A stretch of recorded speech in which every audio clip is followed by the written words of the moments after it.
Steelers Nation, what is going on? Thank you guys for tuning in for another edition of the Steelers Culture Podcast, where we break down Pittsburgh Steelers football. Today's episode is powered by our friends over at BetUS Sportsbook and Casino, and today we're here to discuss the first half recap of the Pittsburgh Steelers season as they are sitting very confidently at 6-2, first place in the AFC North. Yeah, it feels great. I'd say it was a very, very good first half of the season for the Steelers. They really showed a lot of promise, a lot of potential, and a lot of confidence, some identity in a lot of areas towards the tail end of their schedule before they hit the bye week. And then that really begs the question, you know, it's in the title, are the Steelers legitimate? Well, we'll talk about it. We will definitely talk about it, but whether you are questioning that or not, whether you are confident in that or not, that will definitely be told. That truth will be shown towards the second half of the schedule. It's absolutely grueling.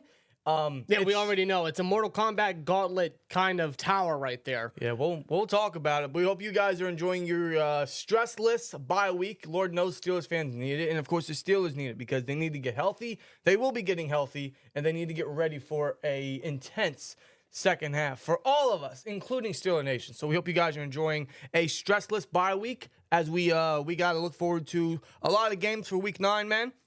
Especially towards the AFC North to see where that's going to rack up because, as you know, the Steelers have all 6 AFC North matchups towards the second half of the season. In fact, 3 straight after the Week 10 matchup versus Washington. Yeah, I see what the NFL was doing right there when they were planning the schedule for the Pittsburgh Steelers. Yeah, for, was it Hard Knocks on HBO or whatever it is? Yeah, they knew what they were doing. They knew exactly what they were doing. But we'll talk about it. We'll break down the entire first half and all the discussion heading into or during the entire bye week. But I want to thank BetUS Sportsbook and Casino for sponsoring this video. Huge shout out to BetUS for sponsoring with us the entire NFL season. As you guys see, Week 9 is the Steelers bye week. But if you are a betting man like myself, you guys can still place your wagers for all of the games of Week 9. We had Thursday Night Football where the Jets beat the Texans, and BetUS has all of the betting lines, all the money lines, all the point spreads, and the over-unders for every single game for Week 9, especially when you look at the AFC North battles. The Chargers and Browns, the Browns are the underdog, but that could be winnable for them, man. I hate to say it, it could be winnable. The way Winston's playing so far. You got the Ravens and Broncos. We're going to need Bo Nix to really kind of expose an already suspect Ravens secondary. Can he? I mean, the Ravens are heavy favorites, and the same thing can be said for the Bengals, who are facing the Raiders, a team the Steelers already blew out. So you look at it like that. I mean, I hate to say it, the AFC North, the 3 teams that are playing this week, the Bengals, Ravens, and Browns, they kind of have favorable matchups. Very favorable matchups. But, hey, you know, when it comes to the NFL, any given Sunday, man. Yeah, absolutely. Any given Sunday. And, of course, the team we face next week in Week 10, Washington, the Commanders are facing their NFC East opponent, the Giants. That should be interesting. So a lot of interesting football. Of course, they got Monday night's game, which could be very fun to watch with Baker versus Patrick Mahomes. You guys want to place any wagers, feel free to do so at BetUS.com. They got a great promo for you guys. Take advantage of a 150% sign-up bonus on your first deposit up to $2,000 and 125% on your next 2 deposits when you use the promo code YouTube150 when signing up at BetUS.com today. Take advantage of all those great perks from our great friends over at BetUS. We want to thank them for sponsoring this video. Just please get them responsibly. 21 or older only. The Steelers are 6-2. I'm feeling good about that. They have had 2 3-win stretches towards the first half of the season. They started 3-0, then they lost 2 straight, and then they went 3-0 again after losing 2 straight to get to the 6-2 record. Yeah, and going 6-2 at the start of the season, because again, we know how the second half of the season is going to be for the Steelers. Not going to be an easy task for them, but it's the type of start that the Steelers needed to achieve big time, and I'm glad that they did. Yes, they needed a fast start. You know, that's one of the biggest critiques for the Steelers team in recent years is they don't start off hot, they don't start off fast. Or at least at the beginning of the season, and those losses earlier in the season come back to bite the Steelers. Now, so we'll see what that's like in 2 months' time, but as of right now, where we stand, I mean, a very good start. This is one of their better starts they've had in recent years, and they needed to stack wins before the bye week. Now, what's going to be most important is the conference matchups, and most importantly, the AFC North division. The Steelers got all 6 AFC North teams or AFC North games in the second half of the schedule, including plus 3 playoff-worthy teams with Washington, the Chiefs, and the Eagles. Yeah. Not an easy task for the second half, and not to mention that, in the later part of the season, pretty much at the end of December, they're going to have 3 games in a span of 10 days. Yes. So that is going to play a toll on them. That's going to play a big part into how the Steelers are going to perform in the second half and what their record could very well be at the end of the season. But to start off, they looked promising. They looked very, very resilient, and a lot of that comes from the offense because when it came to the Steelers' offense in recent memory, in recent years, we're what we're used to and what we've seen in the last 5 years. Not progressive, nothing, promising, nothing, convincing. Nothing legit, nothing competitive. Like you look at our offense compared to many other offenses, even some of the other offenses that are as bad or as worse as us. Even sometimes they can be competitive. They can have games where they can win some football. The Steelers' offense in recent years never had any of that, and that was due to quarterback position and coaching, majorly, and of course the offensive line as well. The O-line is still a bit of an issue, but the 2 changes the Steelers made in the offseason was quarterback and the OC. And they knew that they had to. They had to make crucial, big changes at those positions, and they did so far very good in bringing in Arthur Smith, a very well-known and established offensive coordinator, and 2 quarterbacks that they acquired for basically the vet minimum. Pennies. And a 6th-round pick. Pennies. And the Steelers are 6-2 because of it. That is a big factor, a big part of it. That is a huge plus. And I will give this offense this, man. Towards the tail end of the first half of their season, what I saw a lot from the offense was a lot of potential, but I'd say one of the biggest things I saw from them is that killer instinct. That's something the offense never had. Like they came out, they were aggressive. They were throwing the ball down the field. They were running down the defense's throat. They were maintaining time of possession. And then even when they had a lead or when the game was too close, they had that mentality. They had that thought in the back of their head, hey, let's close this out. This is too close for comfort. Why stop here? Let's just rack the score up. And that's exactly what they did, at least for the last 3 weeks of the season. And that I got to give huge props, and I appreciate that as a fan because the offense needs that. And to win in the NFL nowadays, you need to run with that mentality. You got to have that killer instinct. And a major factor in that is the quarterback play from both Russell Wilson and Justin Fields. Yes, and we will start with Justin Fields because that's how the season started. The Steelers started 3-0, beating the Falcons, Broncos, and the Chargers, as you guys know. And for the first 6 weeks of the season, Justin Fields was the starter due to a calf injury to Russell Wilson, as you guys know. And right after, the Raiders win, where they put up 30 points for the first time this season versus the Raiders. They sat Justin Fields, who I think we all agreed was running this offense pretty well. So we were thinking, why sit him now? Yeah, why slow down the momentum?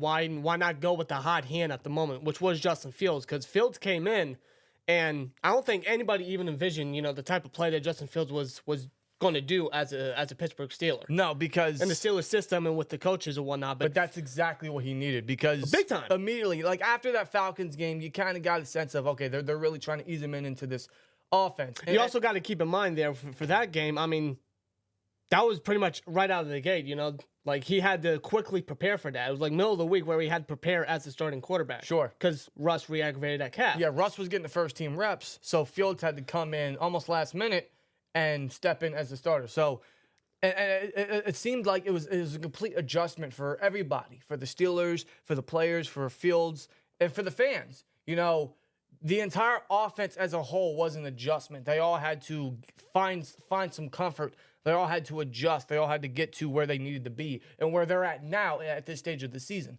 But where they're at now wouldn't be possible without a guy like Justin Fields running the offense pretty well. The first, I'd say, 4 weeks, he looked really good. He was leading this offense well. He definitely brought some dynamic to the offense, especially as a dual threat. He was helping us get points on the board because he was a dual threat. And I got to say, Fields, you can sense the difference from his days in Chicago and now in Pittsburgh. It's coaching, it's the scheme, and absolutely a lot has to do with the fact that Russell Wilson was, I don't want to say on the bench, but Wilson was hurt. So all that piled together has improved Justin Fields. Now, it hasn't improved him to the point where Tomlin is confident enough to go with him over Justin or over Russell Wilson. No, because, I mean, from day one, since Russell Wilson signed on the dotted line, he was always going to be the initial starter. Agreed. But that was always the case. But when Fields had to step in, Fields did more than enough.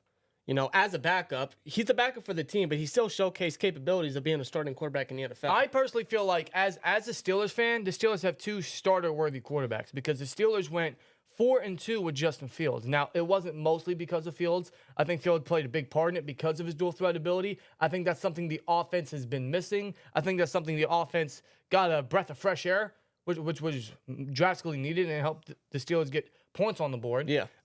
Especially versus that Raiders game. And honestly, in that game versus the Colts, Fields, and I'm going to go back to it, Fields was the only guy worth trying. Fields was the only guy. He was the Pittsburgh Steelers that day. Mm-hmm. The first loss of the season versus the Colts, he was the Steelers that day. So I got to give him credit.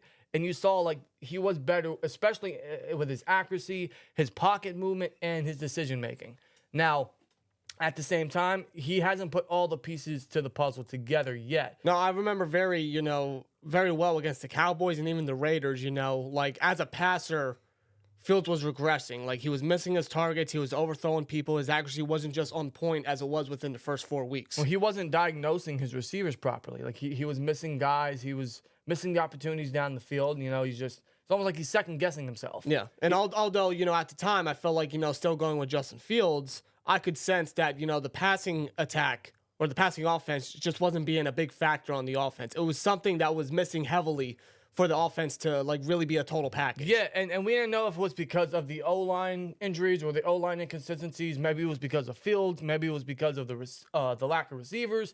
And then Russell Wilson comes in versus the Jets on Sunday night a couple weeks ago, and he lights it up. Now, the past 2 weeks, I mean, Russ has cooked. Literally. And look at it this way, man.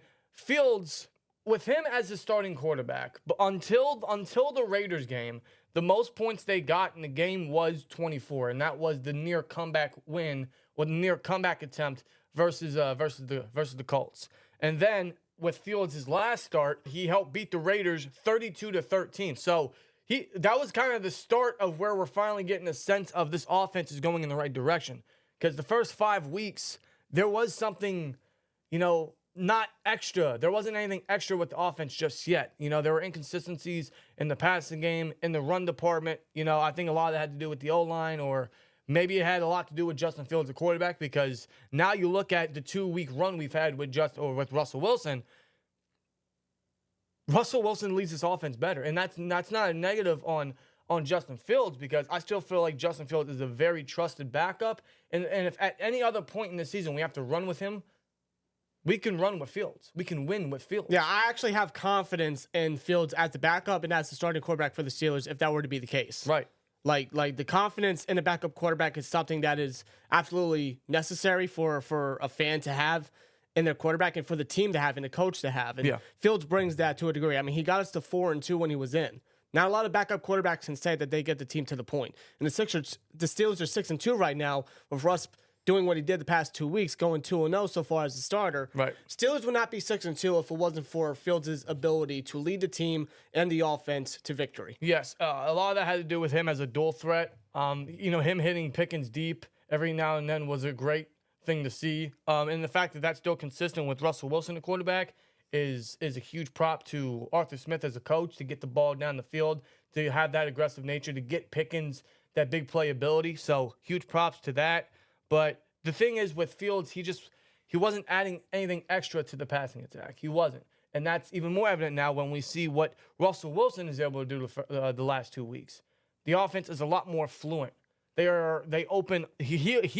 opens the offense up a lot more, which I think explains a lot of why Najee Harris has had 3 straight 100-yard games. Now, Najee is just on a wreck right now. He's on some kind of streak that he's never been on before. He has never had 3 straight 100-yard games. Never. Not even in Alabama. Nope.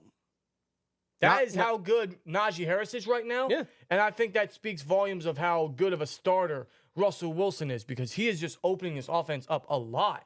And, you look back to what Fields was doing and, the lack of receivers, for example. And the Steelers should probably still make a move for a receiver. But the way I see it, look at what Russell Wilson's been doing with this receiving core. with Pickens, with Calvin Austin, with Van Jefferson. Look at the tight ends. Look how much Darnell Washington's getting more involved. Yeah. Freiermuth is still, a capable guy that Russ is throwing the ball to every now and then. Like, the targets are absolutely getting involved. And Russ is just a guy that just loves to spread the ball around. He loves to get people involved. And it's a contributing factor in why the offense is just progressing and showcasing some sort of identity, which is something that the Steelers have been missing for far too long. The Steelers haven't had a start like this or an identity like this since, I want to say, back from 2018, Ben's last prime year. It's been a while.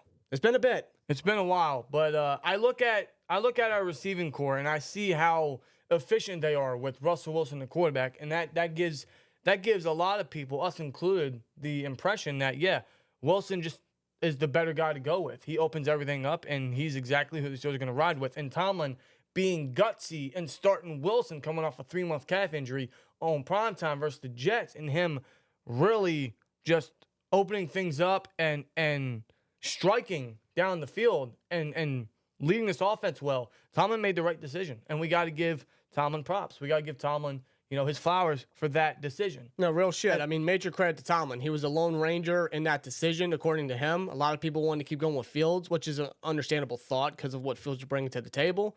But Tomlin stated that I'm the lone ranger, and I want to see what I have in this guy. I brought him in for a reason. I want to see what he got. And Russ, the past 2 weeks, is just slinging the ball. He's cooking. He's opening the offense a lot. He's opening up the rushing game for sure. This rushing attack has been the most dominant it's been in quite a bit. It has. And this offense in general. The Steelers have always been a prototypical, run-first offense, but as far as the rushing goes and how Najee has been, he hasn't been this dominant ever in his career. No, he has not. And that's a huge positive for everything. From the quarterback play, from the O-line, from the coaching. I think all that together has been a big reason for why the offense has had almost 3 straight 30-point games. One of them with Russell or with Justin Fields being the starting quarterback. Which that tells me the Steelers have 2 starter-worthy quarterbacks. And seeing where we were a year ago, sitting at 4-3 with a week 6 bye, I believe, last year, and the quarterback situation we had. Now look at where we're at a year later. Yeah, I'm very happy that the Steelers have Russell Wilson and Justin Fields. Those 2 guys have led this offense well, and it is a big reason why this offense has gotten to this point. It seems like everything is starting to come together. Everyone's getting comfortable. Everyone is riding with whoever's at quarterback, and there's no issue. There's no beef. There's no negativity. There's nothing wrong in the locker room. There's nothing wrong with the offense. Everything runs well no matter who's under center. No, and you see the vibe and the morale from the players, when it comes to the quarterback. Like, no matter who's in there at quarterback or under center, the players are going to back them up 100%. Yeah. That's how they're always going to be. But now with Russ and Fields in there, these are guys that know how to control a football team, know how to control an offense. They provide very solid quarterback play. They're leaders. They have leadership capabilities.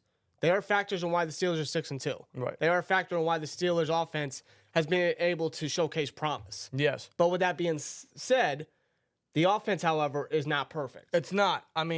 With Fields, he was a great dual threat, and he opened things up with his legs, but the offense couldn't advance any further than that, which is why they went with Russ, and you see what Russ can bring to the table. The problem overall with this offense, all season so far, through the first 8 weeks, is the O-line can't stop suffering injuries. No. And how many different variation of starting offensive linemen? Like 9 different? 9.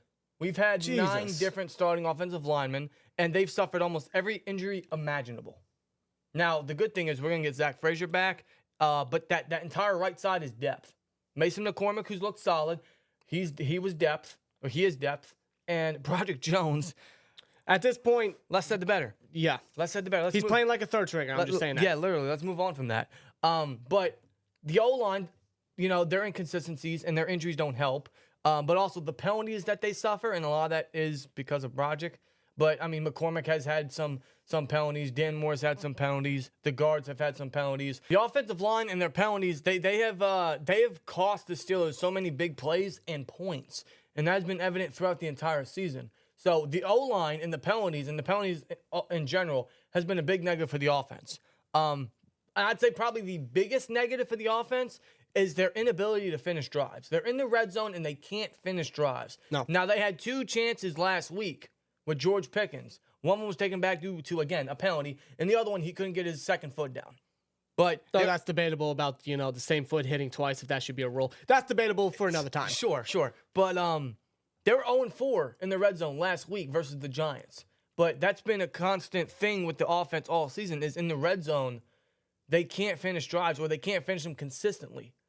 They're leaving them too many points off the board. Yeah. Again, the most points up until the Raiders game was 24 in a comeback attempt. And then so far, the offense has had nearly 3 straight 30-point games, which is good. They should have had 40 realistically last week. Mm-hmm. They should have. But those are the things that is leaving points off the board and against definitely better teams in the second half of the season. Yeah, those mistakes. That's not gonna be able to slide. No, and those mistakes are definitely going to come back to bite the Steelers if they don't clean it up. This is what the bye week is for. This is the perfect time for the Steelers to have the bye week. And another issue with the offense, and you can say this about the entire Steelers team, is they really only play 30 minutes of football. Now, last week, the offense specifically, they did start off pretty hot. They started off fresh. They started off pretty fast, actually. They just couldn't get in the end zone. They had the opportunities. They just couldn't finish. But typically, what we've seen all season, or the majority of the season, is they only play really 30 minutes of football. And that goes for the entire team. Because I think that's a good way to transition into the defense. Because the defense, the first 3 weeks were dominant. Best defense in the league. Yeah, nothing can get past the defense. And then those 2 weeks, those 2 losses versus the Colts and Cowboys, it kind of, I don't want to say exposed the defense. No, the defense, I wouldn't say it's exposed, but it definitely goes to show that the defense is very, very suspect.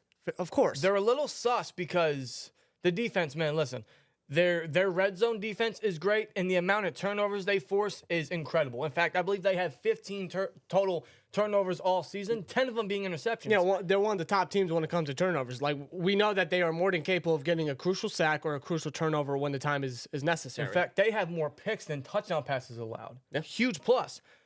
The problem is they give up way too many chunk yardage. They give up way too many big plays, and some of it is against some of the least threatening offenses in the league versus the Colts, who had Joe Flacco, versus the Cowboys, who literally have nobody but CD, versus the Giants, who have nobody but Neighbors. Yeah.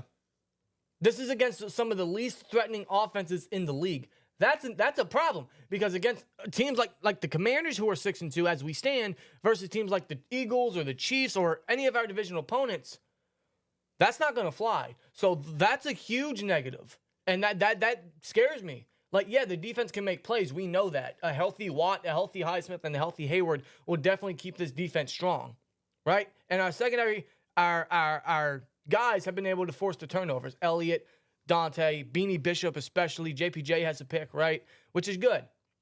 The problem is they can't keep shooting themselves in the foot. There's too many blown assignments. There's too many lost coverage. Just big plays allowed. Yeah, of course. You cannot allow that to slide. Now, thankfully, hopefully the bye week can fix all that. Again, this is the perfect time for the bye week to be here for the Steelers to clean up on those mistakes and clean up the mess right there because, yeah, against more dominant teams and more legitimate teams and legitimate offenses at that, yeah, it's going to be a problem. A massive problem. Like the defense, I mean, they've already shown that they bend big time, but they cannot showcase that they are breakable.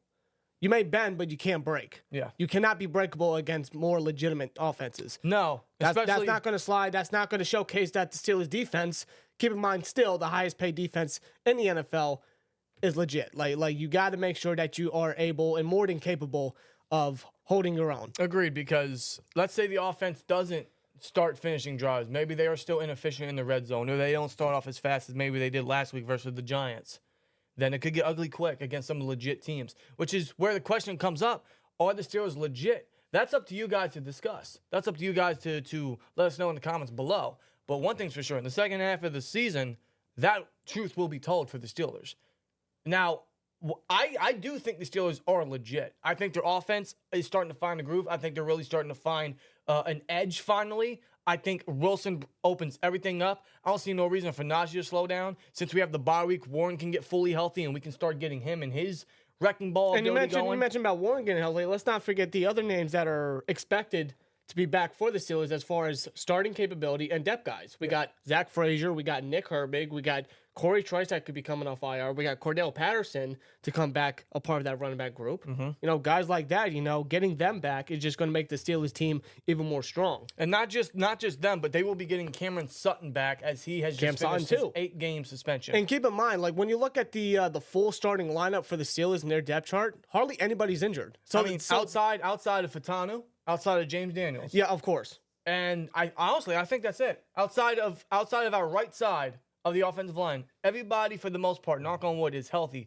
So in the second half of the season, the Steelers will be absolutely healthy, or as healthy as they can be. Definitely the healthiest I've seen them in a long time. Which is a great thing to see. And when you especially look at the defense right there, because I want to throw out another positive about the offense, because we've seen how many times in many years that, you know, they can't sustain a drive for more than 3 minutes, and the defense has to constantly get back on the field, and that increases the defensive injuries. And that's why keep in mind the inside linebacker room. I mean, we had to call up Blake Martinez and Miles Jack out of retirement for inside linebacker. Exactly. Now you look at the inside linebacker group outside of Cole Holcomb, who may or may not come back. I don't know about the status about him yet, but I mean, everybody on that defense is legit because the offense is able to sustain a drive for more than 3 minutes. And that's why, like 2 years ago, Watt was out the majority of the season. Last year, Cam Hayward was out the majority of the season. Now we have 2 of those fully healthy. Minka is fully healthy. Yeah. We got all our secondary pieces ready to go with Cam Sutton coming back. Imagine those dime packages. When Corey Trice comes back from IR,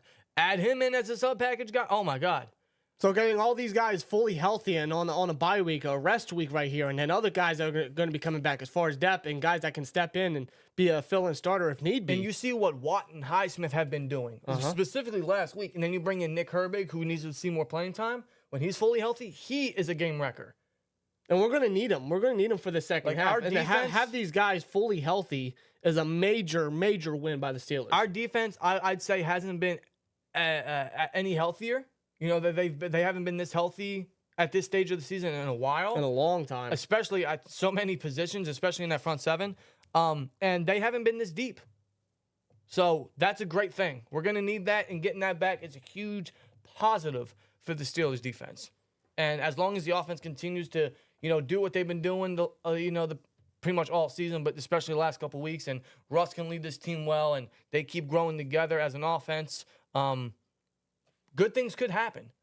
Good things could really happen, man. I get a good sense of trust with this Steelers team. And I find myself positively saying that because I couldn't find trust in previous Steelers teams. They showed some potential here and there, but, you know, maybe a certain somebody or a certain area of the team just wasn't as good as it was or as good as we hoped it would be. But this season, I think this team, this might be one of the better Steelers teams I've seen in a while. Now, with that being said, again, they still have some negatives. Yeah, of course. Like, again, they're not perfect. And when you look at the first half of the season, people will say, you know, it was a very light schedule. You know, they faced, you know, non-convincing teams, which I get. It's understandable. But then again, you look at, you know, the teams that they played and how they performed against them in dominant fashion.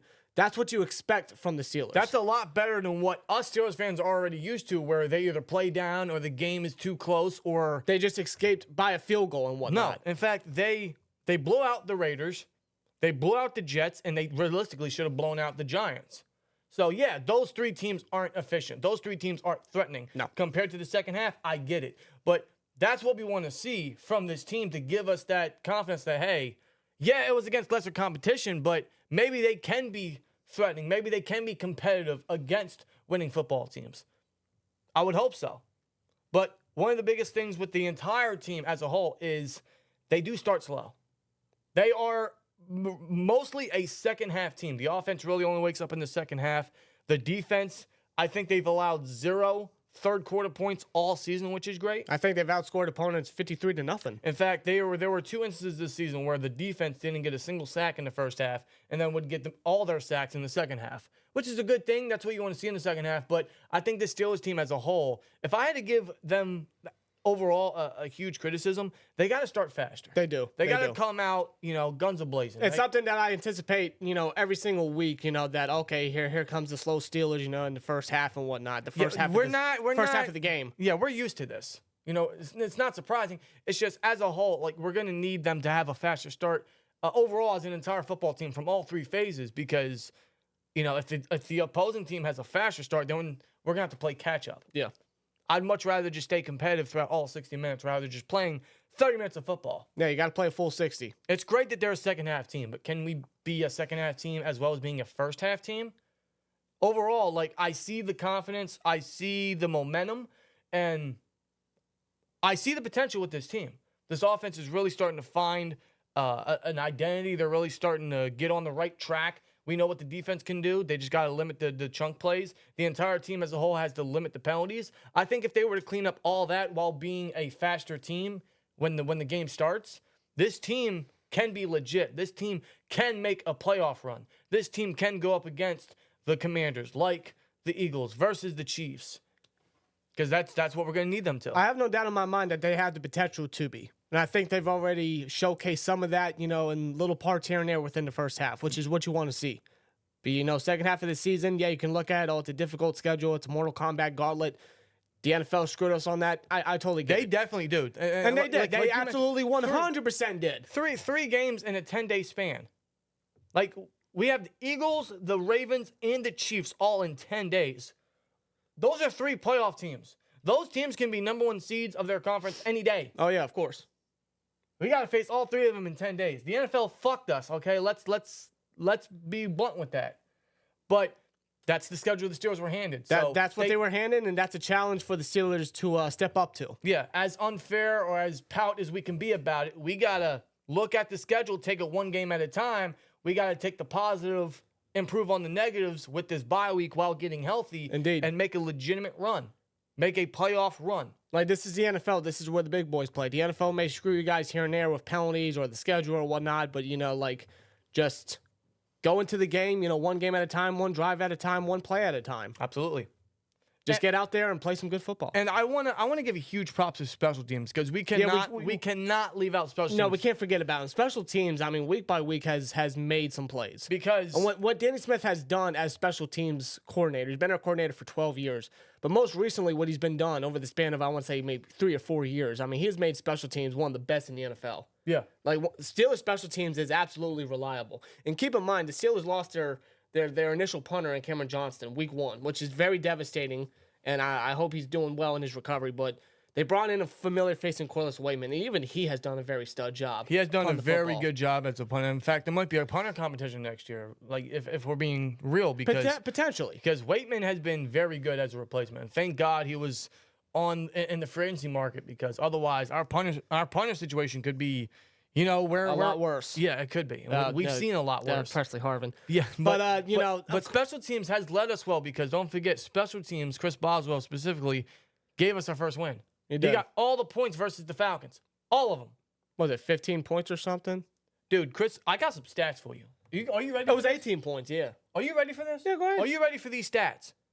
Because listen, I thought someone was scamming me.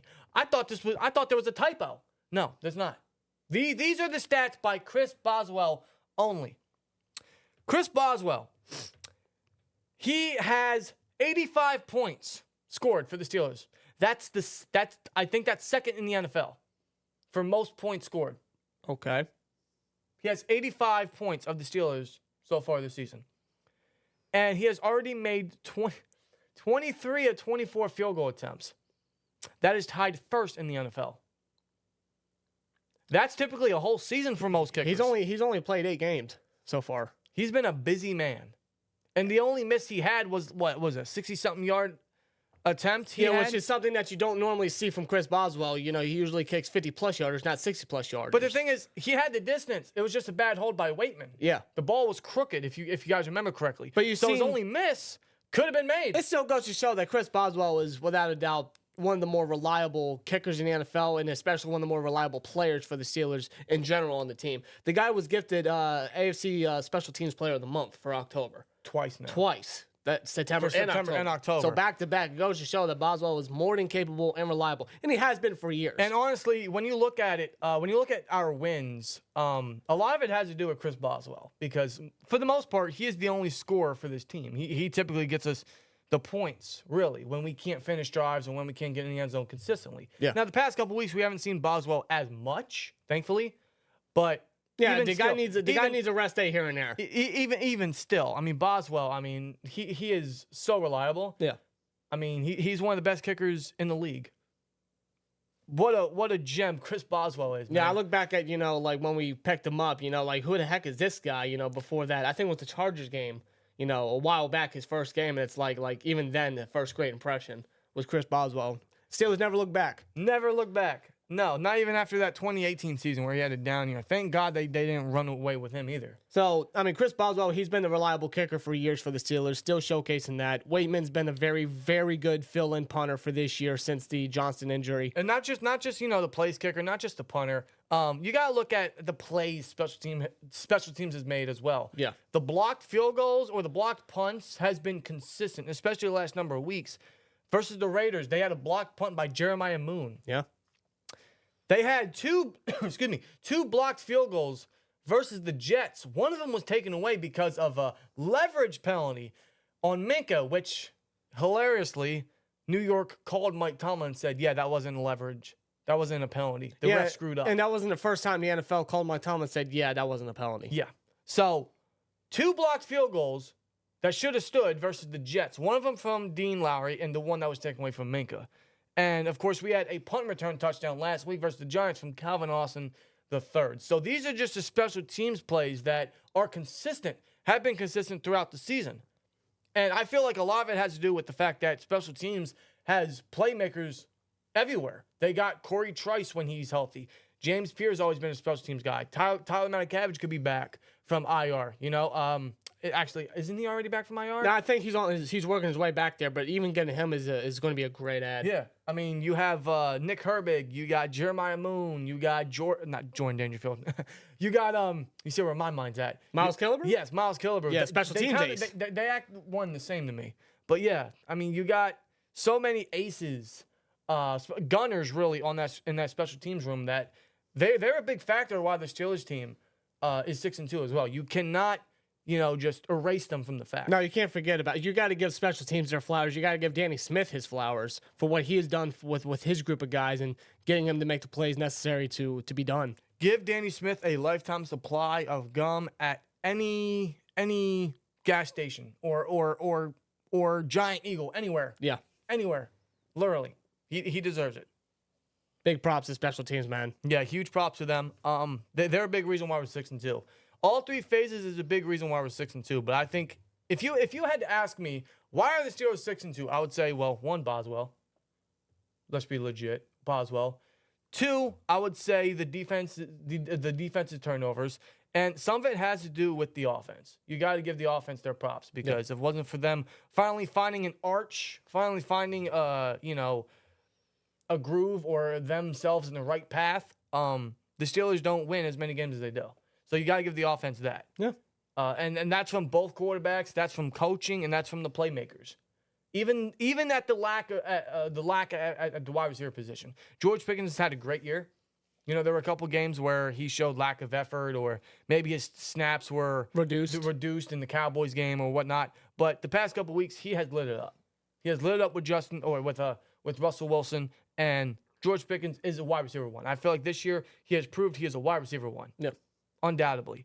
The lack of receiver 2 is still there, but I have to give props to Calvin Austin. Not only is he making plays in special teams, he is making plays as a wide receiver. He is getting open. His route running is underrated. He has that speed factor, and I'd say his hands are pretty solid. He is making a lot of chunk plays, whether that's with his legs, in the yak department, or down deep towards the middle of the field, on the corner routes like he did versus the Giants. He's making plays.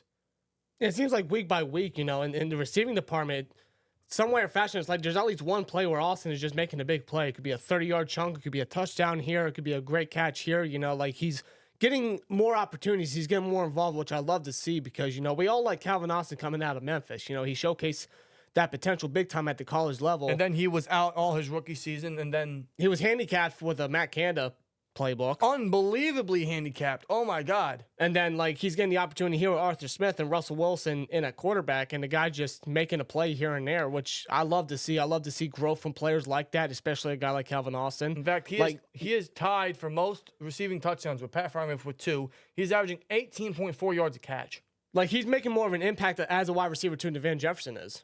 Yeah, and honestly, we'll get into like biggest surprises and whatnot, but I mean, I don't want to jump ahead, but I gotta say, Calvin Austin is kind of resembling a wide receiver too. And the way I see it with this offense, yeah, we could use a boost in the wide receiver room. We could use a wide receiver trade or whatnot.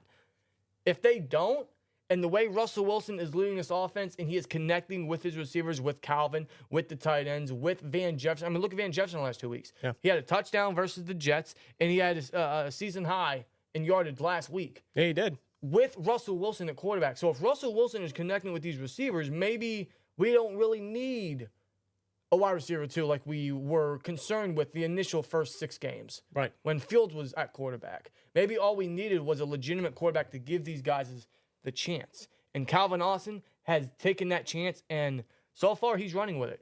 He's not blowing the world away. He's not putting up 100-yard games all the time. You know, he's not being like Tyreek Hill and whatnot. But, no. I mean, like, the guy is definitely showcasing potential. He's showcasing promise. He's getting the opportunity to do it week by week. He's making the plays necessary. And I appreciate that. And to see someone step up and be given that opportunity, you know, maybe he can be the 2 for the rest of the season. And, dude, even special teams, right? He's making plays on the special teams, which is another added plus of Calvin Austin's play. Yeah. So huge props to Calvin Austin. I'd say he's been a pretty good just boost for this team. I think he's been an underrated gem for this team so far. And with Russell Wilson, a quarterback, I mean, look at it. He had a touchdown. He had a great game versus the Chargers with Justin Fields, and he just had a great game versus the Giants with Wilson, a quarterback. So this guy, when given the opportunity, when given the throws down the field, he will make the play. That's what he brings to this team, and he has shown it with various different quarterbacks, and I mean various different quarterbacks. He's done it with 4 different quarterbacks so far in his young career. So massive props to Calvin Austin. I'd say out of all the receivers we have on the team right now, he might be the 2. Truthfully. Unless they make a trade, I don't know. They have the deadline coming up. We'll see what happens. Yeah. But I got to give props to Calvin Austin for sure. But yeah, biggest surprise. Who would you say is your biggest surprise? Well, I wrote down a couple names because there's been a good bit of players that have definitely, overblown my expectations, this year. First off is Justin Fields coming in as the backup. I didn't anticipate the type of play that he did, especially the limited amount of turnovers, as a Steeler, considering how he was in Chicago. I felt like Fields did very good. Dan Moore, absolutely, at left tackle. Dan Moore has been, without a doubt, the most healthy offensive lineman and one of the more reliable ones this year. Yeah. And you guys know how me and Dan have felt about Dan Moore ever since he became a Steeler. We just didn't feel like he was the guy at left tackle. There's a reason why they traded up to get Broderick Jones. And then drafted Fatanu. You knew where the Steelers... Back-to-back tackles in the first round for Omar Khan. Yeah, it's kind of like they were closing the book on Dan Moore. But Dan Moore was professional about everything. And I can't believe I'm saying this. He's the best tackle on the team. He's been a solid starter. Dan Moore has, without a doubt, surprised me this year. Like he is one of the better tackles I have seen played in quite some time, especially this year. Or at least for the Steelers. Yeah, definitely for the Steelers. That's not a high pedestal, but even still, it's much better than... I'm not seeing Dan Moore getting pushed back or blown up like he normally would be, right? No. But Dan Moore has definitely impressed me, and I have to give more props, and I hope he continues doing it. I really do. Especially him coming into a contract year. Like, the Steelers may have to reconsider, do we let this man walk? Well, seeing what Broderick's been doing. Yeah, but, Dan Moore's another one. Calvin Austin, of course, we just talked about him. Dante Jackson, acquired him in a trade with Deontay Johnson. Even Deshaun Elliott. Elliott has been great. Deshaun Elliott's another guy that I wrote down. 2 guys that were new additions into the secondary, to which, the Steelers... looking back at it in the offseason, they needed to fill that secondary with strong safety and opposite of JPJ. Yeah. They needed to fill those positions, and Dante Jackson was acquired in trade with Deontay Johnson, filling that role. And Jackson, outside of a couple plays here and there in recent weeks, Jackson's pretty much been very good. 3 picks on the season. 3 picks on the season, and, just an overall very good player, very good tackler. He's able to tough out the minor injuries he sustained. Jackson's kind of coming to his own as a Steeler. But mainly, especially, Deshaun Elliott. Yeah, because Elliott, he's been a great safety. He leads the team in tackles, which, I mean, at the safety position probably isn't the greatest stat to say. But I think that goes to tell you that he's everywhere. He makes plays everywhere. And what he's doing is he's playing everywhere, so Minka doesn't have to. Exactly. He is doing Minka's job. Which, I mean, it's not really translating to Minka ball is what we were all expecting, but I think Minka's still having a solid year. Maybe he's been a disappointment for some people because he hasn't had a turnover yet. I still think Minka's been solid, but Elliott has been great. He's diagnosing run plays from the secondary. He's playing in the box. He's playing in the slot. You know, he already has a pick this season from week 1. You know, Elliott, I feel like, has been a very, very good addition. He just plays like a Steelers safety in general. You know, just a hard hitter that plays everywhere. Like, wherever the ball is, like, he's there. And especially in the run defense right there. Like, he's one of the better guys for sure. And he showcased that, you know, with previous teams he played for. But now that he's a Steeler, like, that's a big asset for the Steelers to have. But if you were to ask me, like we named all these names, right? But who's the biggest surprise? In my opinion, I would say it's Beanie Bishop. 3 picks in the last 2 weeks.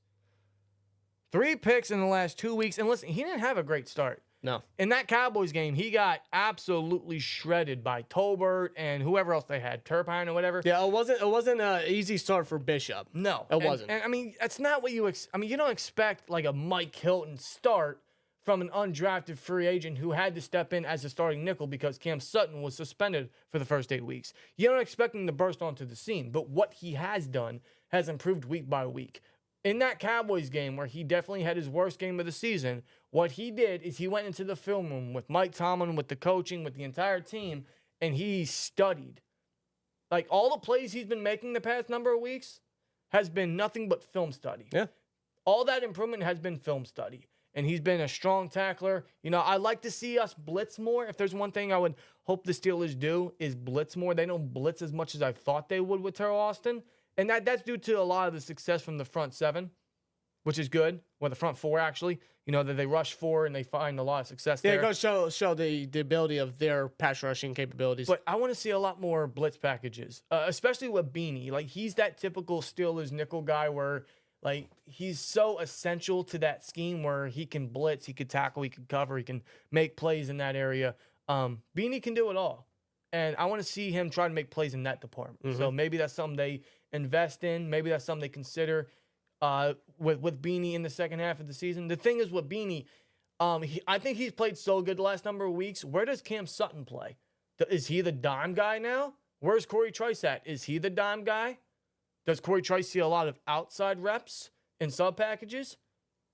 Like, I feel like our secondary, our corner situation is getting deep now towards the second half of the season. But that's not a bad thing to have. That's a great problem to have because, like, you can place a guy, you know, in whatever package they want and then, you know, replace him with this other guy.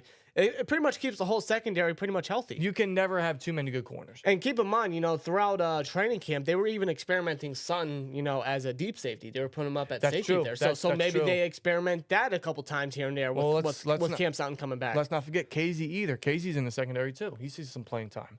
So it goes to show how loaded the secondary really is.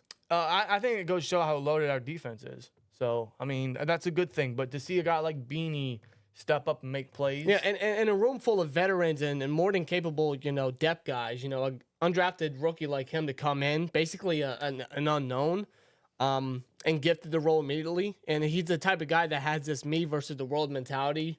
And he's just he plays with a chip on his shoulder. Big time. And he just, you know, has, you know, this mentality of his that, you know, he just goes into the film room and he tries to learn from his mistakes. And he's just a guy that busts his ass every time out there, every play, every down. And that's something we love to see because that's the guy. That is the guy you root for. The guy that didn't get drafted. The guy that got to build himself up and see him make plays is the best thing to watch as a Steelers fan. And you see the hard work pay off because of the plays that he's showcasing, and he was given, you know, Defensive Rookie of the Month. How many undrafted rookie free agents gets that honor? Wow, unbelievable. Considering all the players that were drafted ahead of him, an undrafted rookie free agent cornerback gets that honor because of the plays that he did in 2 primetime games. Yeah. Props to Beanie Bishop, big time. Yeah, absolutely. And that's a testament of just how deep this defense is, and I'm hoping they really improve on some of the negatives.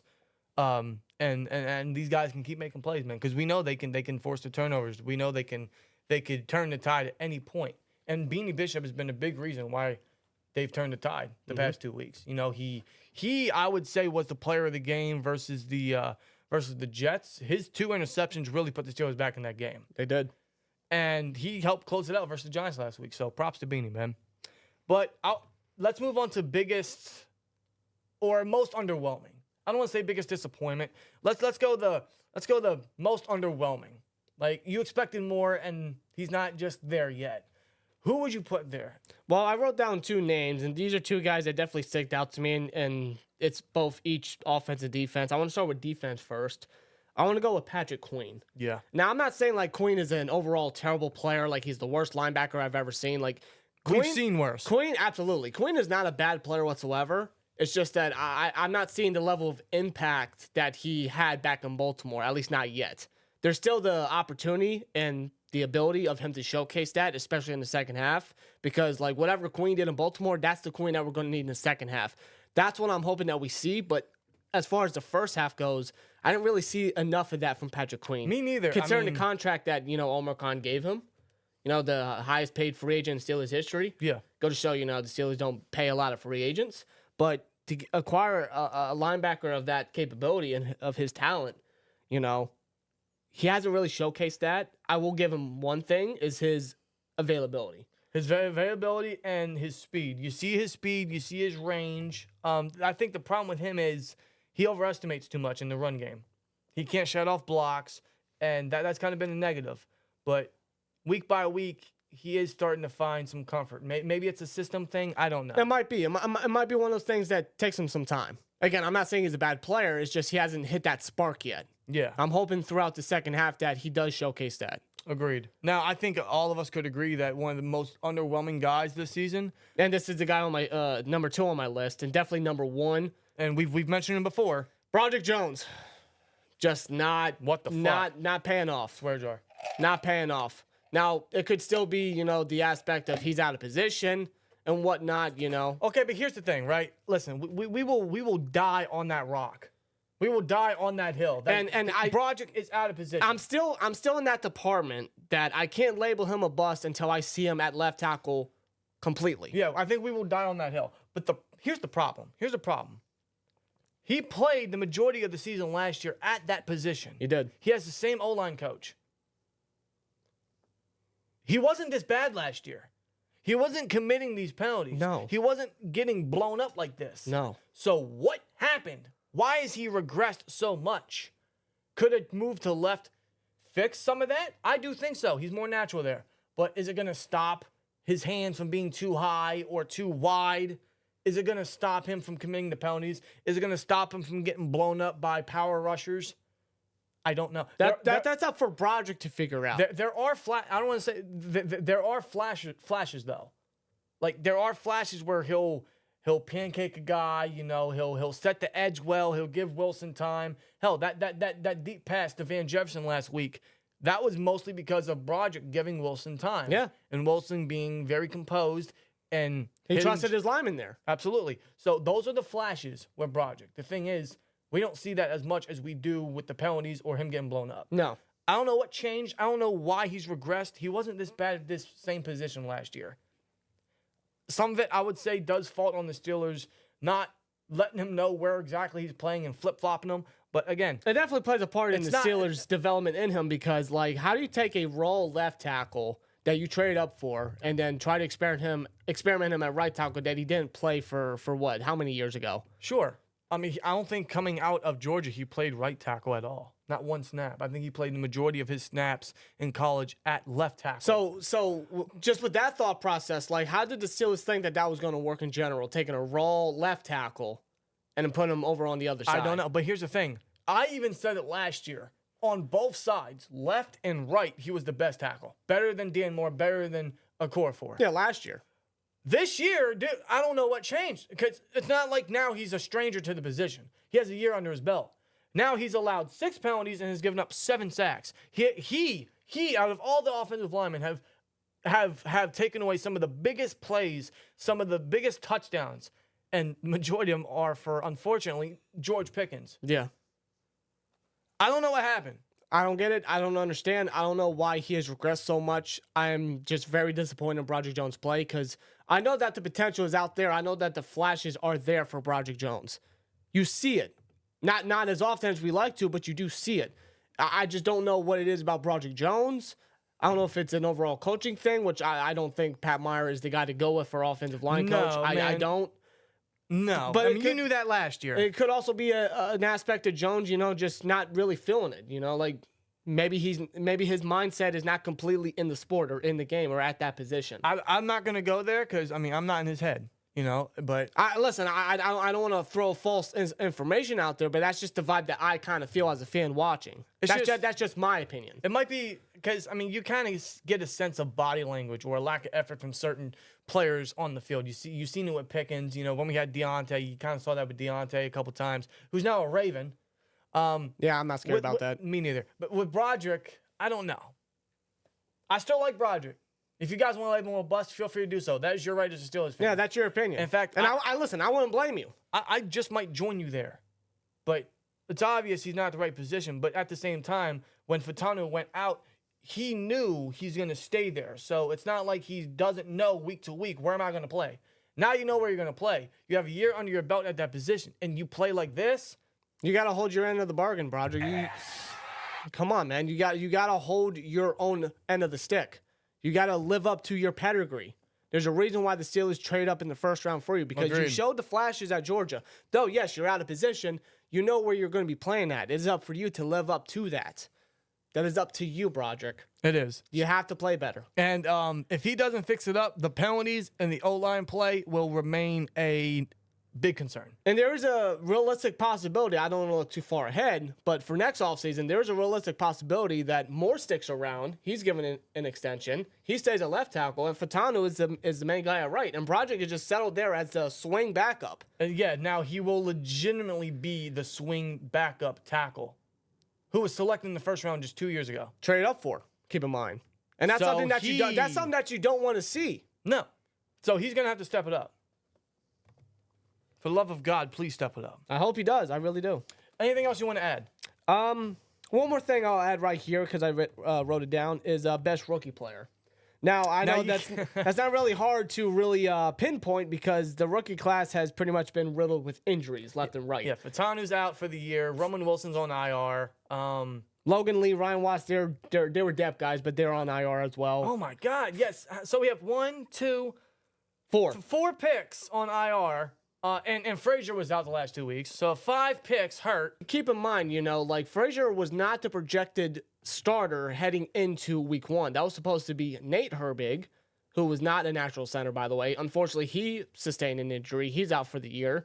And maybe even his Steeler career, I'm not sure yet, but Frazier has come in and has absolutely filled that position completely. This is the best center play I have seen since Prime Pouncey. Like, Kendrick Green was not good and Mason Cole was not good. We know that, but Frazier has held his end of the bargain. Yeah, we have found an absolute gem in Zach Frazier. A natural center at that. A man that was a former wrestler back in college and high school and was just dominant playing that, and then just at West Virginia showcasing, his capabilities at center. There's a reason why he was the most natural center coming out of last year's draft class. Yep. And the Steelers just found a gem in the second round. It's so refreshing to finally have a pure center. And with him being back, with him being fully healthy towards the second half of the season, him ready to go, I would imagine, for the Commanders game, that is huge. So, yeah, and the thing, Zach Frazier hasn't had a perfect season. He's had some penalties. He definitely has had some snapping issues or timing issues. And you could say that's one of the reasons why we lost the Colts game. It wasn't the sole reason. But that definitely hurt us. That kind of screwed up the momentum there. Yeah, there's still some things that there's still some kinks that Frazier has to work on. But ever since then, everything's fine. Everything's good to go. And once we get Wilson, it'll be fun to see what he can do when he snaps the ball to Russell Wilson. Yeah. With him, under center, or him at center there with Russell Wilson under center. So that should be good to see. But Zach Frazier has been an absolute pleasant pick at center. Definitely. That's my freaking center, dude. That is my center, and I'm so glad we have a franchise guy there, man. Zach Frazier's been a dog. So best rookie, definitely Zach Frazier. Yeah. And lastly, guys, in conclusion, we're going to look at the second half of the season. We're going to look at the second half of the schedule. But before we do, we want to give a huge thank you to BetUS Sportsbook and Casino for sponsoring this video as we break down the Steelers bye week. As you guys see on BetUS.com here, they now have a prop builder where you guys can pick any over-unders for any players for any game of week 9 or for any week of the NFL season. They have touchdowns, first touchdowns, they have passing, rushing, receiving props. So they got all kinds of good stuff. But in regards to, let's go touchdowns here, because, that's always fun and always stressful to watch for. I would know personally. Let's pick the Browns and the Chargers, right? Since we're talking AFC North here. Let's go. I think JK scores. You think JK scores? Oh yeah, without a doubt. I mean, it's against the Browns, so let's go JK. Let's pick JK there, and let's go to the Ravens and Broncos. I mean, let's go Derrick Henry because I mean Every game so far. Every game. And let's go to the Bengals and Raiders. Let's go Jamar Chase. I feel very confident in that. That's obvious. Yeah, let's pick 3 touchdowns here. That's a plus 328 to 1 odds. So let's put 25 on that, and the payout could be 107. So I'm gonna place this. If you guys want to tail this with me, feel free to do so at betus.com and take advantage of a great 150% sign-up bonus on your first deposit up to $2,000 and 125% on your next 2 deposits when you use the promo code YouTube150 when signing up at betus.com today, because the AFC North, man, is going to intensify here. You look at the AFC North schedule. Week 10, we got the Bengals versus the Ravens in Week 10 after Week 9, and then you see the Steelers have 3 straight AFC North opponents, bro. And you look at the record, you look at the standings here. The Steelers sit at the top of 6-2. Ravens aren't far behind. And then the Bengals and Browns, hilariously, got to play some catch-up here. Oh, yeah. But it's going to intensify, man. So if you guys want to place any wagers there, feel free to do so at betus.com. We want to thank BetUS for sponsoring this video. Just please gamble responsibly. As we take a look at the schedule here, the second half. So the Steelers obviously on the bye this week. And then Week 10, we got the Commanders. Yeah, the Commanders, man, like what a season they're having. 6-2, and they could be sitting at 7-2 after beating the Giants, if they beat the Giants. Very well. Then we have like 4 straight AFC North games, Yeah, bro. week 11 is the Baltimore Ravens. That's at home. Then we got the Cleveland Browns in Cleveland. Then we got the Cincinnati Bengals in Cincinnati Week 13. And Week 14, we got the Browns again back at home. And then we have the Eagles in Week 15. And then 6 days later, we have the Ravens on Saturday. And then, what was that? Like, what, 5 days later? 4 days. 4 days later, excuse me, we have the Kansas City Chiefs on Christmas. So we got the Eagles December 15th. We got the Baltimore Ravens December 21st. And we got the Kansas City Chiefs on December 25th. So that is 3 teams, playoff teams at that, in a span of 10 days for the Pittsburgh Steelers. And then to close out, we got the Bengals at Week 18. That is yet to be dated or timed when that will be. But, wow. We have all 6 AC North games plus 3 playoff-worthy teams. Yeah, and 4 division matchups in a row after the Commanders game. This team will 100% be tested, but after everything we've seen in the first half of the season, me personally as a fan, I feel confident that this team can compete against these guys. I get a sense that this team can compete and they can keep the games very close. And they can hopefully walk out with many dubs in these games.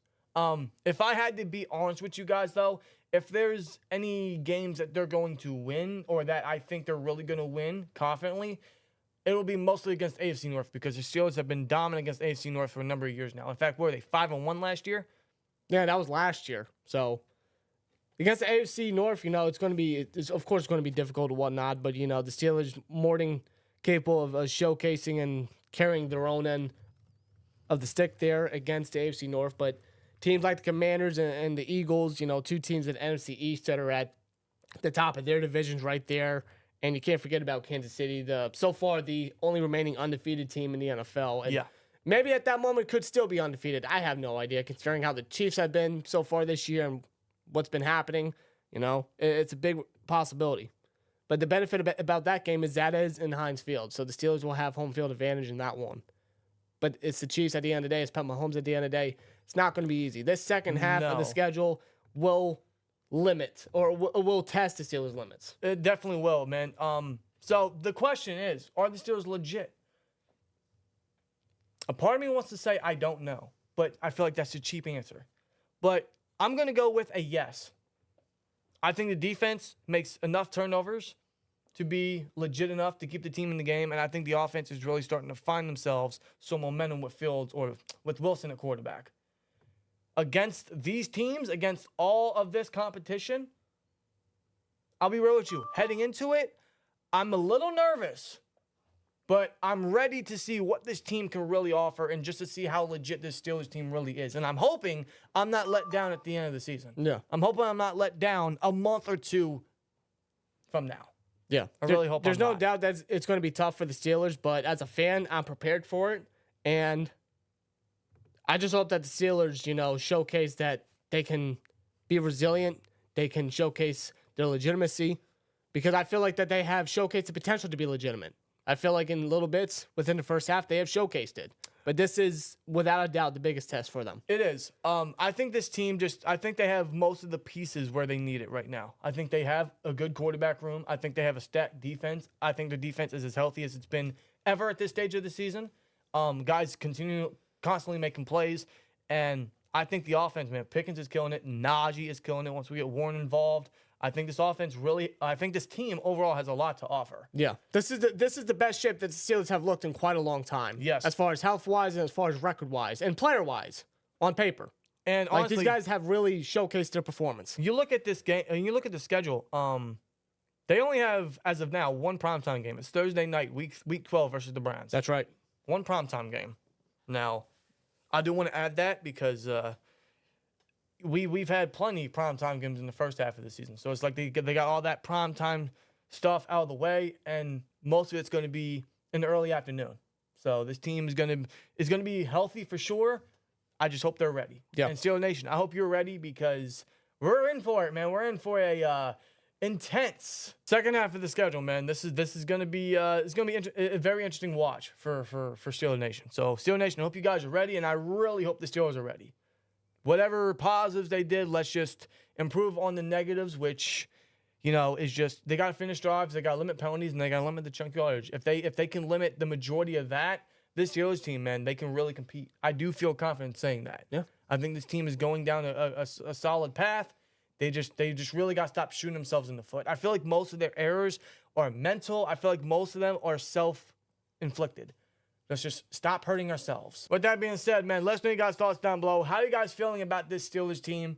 What are your biggest positives? What are your biggest negatives? What's your biggest surprise? What's your most underwhelming player? Let us know everything. And if you guys have any predictions, record predictions for the second half of the season, let us know down in the comments below. We'd love to hear your guys' opinions and your guys' takes on the Steelers season thus far. But as a Steelers fan, I'm feeling good. I'm feeling confident. I do worry on some of the negatives, but I'm hoping the Steelers team will be ready and they will most definitely be healthy to go for the second half. But the second half will be here, and I'm ready. I'm ready for what's going to be a wild ride. I'm ready for what's going to be an intense schedule. Yeah. And Steelers Nation, I hope we're all ready to just ride with the Steelers team. No, I'm prepped. I'm ready, and I am excited. But let's enjoy the rest of this bye week. You're right. Let's enjoy the rest of this bye week, but at the same time, let's get prepared. Let's get prepared. I'm getting pumped up talking about it, but yes, let's enjoy a stressless bye week. Let's hope some of the AFC North teams lose hilariously. Let's see some upsets, and we'll see where the Steelers stand in a month or two's time, man. Are the Steelers legit? Let us know your guys' thoughts down in the comments below. But thank you guys for watching. Shout out to BetUS for sponsoring this video. Huge shout out to BetUS. Take advantage of a 150% sign-up bonus on your first deposit up to $2,000 and 125% on your next two deposits when you use the promo code YouTube150 when signing up at BetUS.com today. So huge shout out to our great friends over at BetUS for sponsoring us today. Thank you guys for watching. Steelers Nation, enjoy the bye week, and let's get ready for the Commanders. Here we go, Steelers. And as always, like, comment, subscribe, and we'll see you later. Peace!